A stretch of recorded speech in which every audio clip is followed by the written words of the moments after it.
Hello friends, let's start Bloom taxonomy के affective and psychomotor domain. आइए जानते हैं इसके बारे में।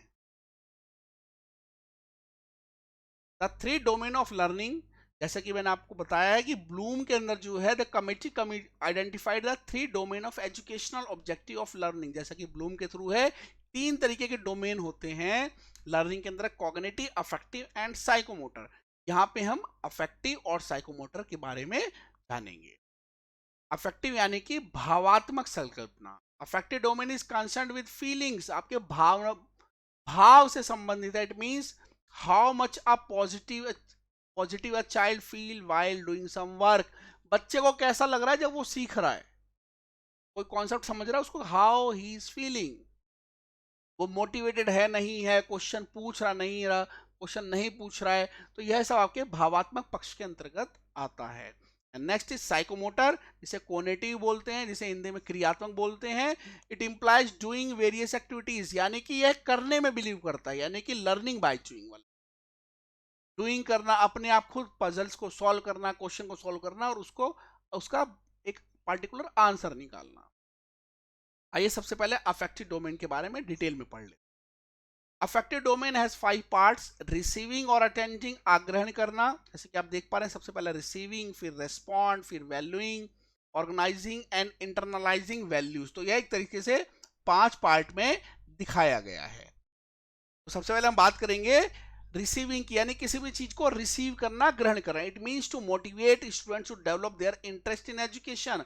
सबसे पहले जब भी बच्चा क्या करेगा, किसी चीज को सीखने के लिए उसको ग्रहण करता है, सबसे पहले उसको रिसीव करता है। जैसे कि आस्किंग, पेइंग अटेंशन, ध्यान देना किसी तरफ, तभी वो उस चीज को रिसीव कर पाएगा। अब उसने उस चीज को, किसी चीज को रिसीव कर लिया, जैसे मैं पढ़ा रहा हूं तो सबसे पहले जो बच्चा अटेंटिव होता है, जैसे क्लास में है तो बच्चे, जैसे टीचर पढ़ा रहे तो क्लास में जो बच्चे अटेंटिव होते हैं सबसे पहले रिसीव करते हैं कि टीचर क्या करे, उसको सुनते हैं। नेक्स्ट स्टेप क्या आता है, रेस्पॉन्ड, यानी अनुक्रिया करना, यानी कि अब क्या, it means to work to achieve objective. Example, answer देना, कंप्लीट करना, डेवलप करना, यानी कि जब रिसीव कर ले उसके बाद रेस्पॉन्स, कुछ क्वेश्चन आया तो उसका रेस्पॉन्स दिया, यानी कि अब आप उसका आंसर देते हैं, क्वेश्चन का आंसर देते हैं अपनी तरफ से, जो आपने रिसीव करा, सीखा, उससे रेस्पॉन्ड करते हैं। द नेक्स्ट इज वैल्यू, यानी कि आकलन। In this category, efforts are made so that students accept a particular value and develop their interest for the same and follow the value religiously. इसके बाद नेक्स्ट क्या आता है, मूल्य। मूल्य यानी कि आकलन, वैल्यू जो है कि देखा जाए तो जो आपका प्रयास होता है स्टूडेंट का, वो एक पार्टिकुलर वैल्यू पे आके रुक जाता है, से बच्चे का इंटरेस्ट डेवलप होता है। कहते हैं ना कि स्टैंडर्ड आ जाता है, कि बच्चे का एक मानसिक विकास वहां तक आके सीमित हो जाता है, और जब भी बच्चा सोचता है उस कॉन्सेप्ट को लेके तो हमेशा वो वहां तक जरूर पहुंच। जैसी बात करें कि बच्चा जो है किसी चीज को प्रीफर करने लग जाता है, कि चीजें उसको समझ में आई तो उसके मानसिकता में उसका क्या प्रभाव पड़ा, कि उसको चीज बहुत इंटरेस्ट लेंगी, इस तरीके से पढ़ाई गई, उसको वैल्यू देता है और उसको आसानी से प्रीफर करता है क्योंकि वो इंटरेस्टिंग हो जाती है उसकी। नेक्स्ट इज ऑर्गेनाइजिंग, यानी कि संगठन। ऑर्गेनाइजेशन यानी कि संगठन। It means organising previous experiences, for example combine, correlate, found, make, plan. जैसे कि जब आप प्रीवियस, जो आपका पूर्व ज्ञान है, उसको जब आप सिस्टमैटिक कर लेते हो, एक तरीके से उसको सिंक कर लेते हो, सारी चीजों को ऑर्गेनाइज कर लेते हो, वो संगठन के अंतर्गत आता है। जैसे आप किसी चीज को कोरिलेट कर पाते हो, टेबल बच्चे ने लर्न करी है, आप उसको कैसे कोरिलेट करते हैं, 2 की टेबल और 3 की टेबल में कितना फर्क आता है। अल्फाबेट सीखा, उससे वर्ड्स बनाना सीखा, अब उससे कोरिलेट कर रहे हैं कि कैसे एक दूसरे से जुड़े हुए हैं।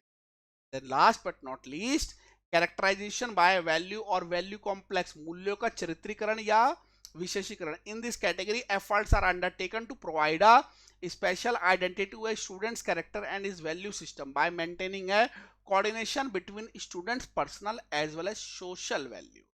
अब यहाँ पे क्या बताया, कैरेक्टराइजेशन बाय वैल्यू और वैल्यू कॉम्प्लेक्स है, मूल्यों का बताना। इस कैटेगरी के अंतर्गत जो भी आपका प्रयास होता है, जो भी बच्चे का प्रयास होता है, उसको एक पार्टिकुलर दिशा देना और उसको एक डेफिनेट स्ट्रक्चर देना, ताकि एक बीच में कोऑर्डिनेशन बनाया जा सके, किसके बीच में, जो बच्चे की पर्सनल वैल्यूज हैं और बच्चे की जो सोशल वैल्यूज है, उनके बीच में अच्छा तालमेल बनाया जा सके, इससे बच्चा क्या होता है, अच्छी तरीके से चीजों को समझ पाता है, सामाजिक मूल्यों को भी समझता है। जैसे एग्जांपल बात करें, जज facing character formation and experiment, बच्चे का चरित्र का निर्माण। एक एग्जांपल देखिए कि बच्चे का चरित्र का निर्माण कभी भी इंडिविजुअल नहीं हो सकता, तो समाज का बहुत बड़ा रोल होता है। पेरेंट्स से क्या सीख रहा है, पेयर ग्रुप से क्या सीख रहा है, और फाइनली वो समाज से क्या सीख रहा है, इसका उसके चरित्र पर बहुत ज्यादा गहरा प्रभाव पड़ता है। अब उसके बाद आइए जानते हैं साइकोमोटर डोमेन के बारे में, यानी कोग्निटिव पक्ष, जो क्रियात्मक पक्ष होता है। आप देख रहे हैं साइकोमोटर डोमेन है 6 part, first, second, third, fourth. सबसे जो पहला आता है रिफ्लेक्स मूवमेंट, सहज क्रिया, जो सबसे लोअर बेस पर। In reflex movement, when a child come in contact with stimulus present around him, then he gives some action unknowingly, यानी कि तुरंत रिफ्लेक्स करना। बच्चा जब भी किसी ऐसे उद्दीपन के कांटेक्ट में आता है, स्टिमुलस के कांटेक्ट में आता है, तुरंत वो रेस्पॉन्ड करता है, जिसको रिफ्लेक्स मूवमेंट बोलते हैं।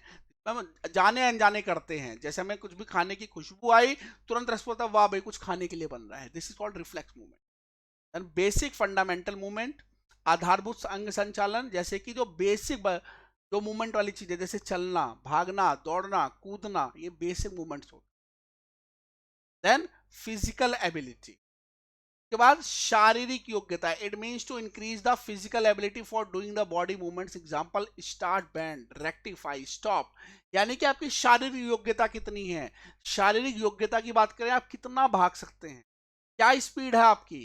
अगर बात करें भार उठाने की, तो आप कितना भार उठा सकते हैं, कितना भार उठा सकते हैं, उतना वेट वेट पुशिंग कैपेसिटी कितने कितने पुशअप कर सकते हैं, यानी वो आपकी शारीरिक योग्यता के अंतर्गत आता है। Then next is perceptual ability, यानी कि प्रत्यक्षीकरण योग्यता। Depend on the adjustment of sensory और motor senses, it helps. Example जैसे कि writing, throwing, recognising by smell, यानी कि आपका परसेप्शन की एबिलिटी, आप किस तरीके से चीजों को परसीव करते हो और कितनी तेजी से करते हो, जो आपके सेंसेस के थ्रू होता है। जैसे आप देखेंगे जो डॉग होता है, उसकी जो स्मेलिंग कैपेसिटी होती है, सूंघने की जो क्षमता होती है, वो जो परसेप्शन जो कैपेबिलिटी है बहुत ज्यादा हाई होती है, बहुत जल्दी सूंघ लेता है, किसी को बहुत जल्दी सुन लेता है, परसेप्शन एबिलिटी है। इसी तरीके से परसेप्शन एबिलिटी जो है आपके सेंसेस के थ्रू होती है, आप किस तरीके से सेंसेस का यूज करते हैं, किसी चीज को फेंकना है, किसी चीज को लिखना है, किसी को स्मेल है। तो दोस्तों ये जो चीजें हैं दोस्तों, वो क्या है कि राइटिंग में, लिखने के थ्रू, आप किसी जो स्मेल के थ्रू किस तरीके, कई लोगों की आपने देखा होगा हियरिंग जो एबिलिटी है बहुत तेज होती है, जरा सा पिन ड्रॉप भी होता है तुरंत सुन ले। तो ये बताते हैं कि आपकी परसेप्शन यानी कि प्रत्यक्षीकरण योग्यता क्या है। एंड देन स्किल्ड मूवमेंट, कौशल युक्त अंग संचालन। स्किल्ड मैंने perfection, it means to be perfect in a task by practice, लगातार प्रैक्टिस करते करते उस काम में निपुणता। एग्जाम्पल जैसे डांस करना, ड्राइव, स्विमिंग, इनमें बारे बताया गया, लगातार प्रैक्टिस करते करते डांस में परफेक्शन, स्विमिंग में परफेक्शन, ये सब इसके अंतर्गत आता है। And last but not least non discursive communication, यानी कि सांकेतिक संप्रेषण, इसमें बोल के बात नहीं करी जाएगी, खाली जो है इशारों के through. Presentation of thought without speaking, example mimic करना, स्केच, स्माइल, आप खुश हैं, आपने कुछ बोला नहीं, लेकिन बच्चे ने आपको रिजल्ट दिखाया, एज ए टीचर हैं आप, आपने उसका रिजल्ट देके उसको मार्क्स दे दिया, आप तुरंत अपने स्माइल कर दिया, नहीं आप यू आर हैप्पी, बिना बोले ही आपने वो भाव को प्रस्तुत कर दिया, जिसे नॉन डिस्कर्सिव कम्युनिकेशन बोलते हैं। अब आइए जानते हैं इसके बाद ब्लूम की कुछ रिवाइज भी, कुछ चीजों को अपडेट करा गया जो ब्लूम रिवाइज टेक्सोनोमी के अंतर्गत आता है। Lorin Anderson, a former student of Bloom, and David Krathwohl revisited the cognitive domain in the mid 90s and made some changes. और जिसको, अब ये जो लॉरिन एंडरसन जो ब्लूम के स्टूडेंट थे, और डेविड कैथवल, इन्होंने दोबारा जाके उसके अंदर दोबारा एनालाइज कर उसके अंदर कुछ परिवर्तन कर दिए, इसको ब्लूम की रिवाइज टेक्सोनोमी के नाम से जाना जाता है। आइए जानते हैं इसमें मेजर क्या क्या चीजें थी। Changing the name in the 6 categories from noun to verb, कई चीजों के नाम ही बदल दी। तो आप देख रहे हैं अरेंजमेंट में परिवर्तन हो गया है, नाम तो परिवर्तन है, यह आप देख पा रहे हैं ओरिजिनल है और यह न्यू डोमेन है।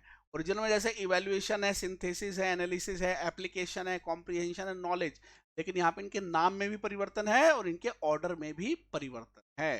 Creating a process and level of knowledge matrix, यानी कि एक ऐसा प्रोसेस बना दिया और जो मैट्रिक्स जो लेवल था उसमें भी बदलाव कर दिया गया, एक किस तरीके से अरेंज करा गया जिसकी वजह से पूरे मैट्रिक्स में बदलाव आ गया।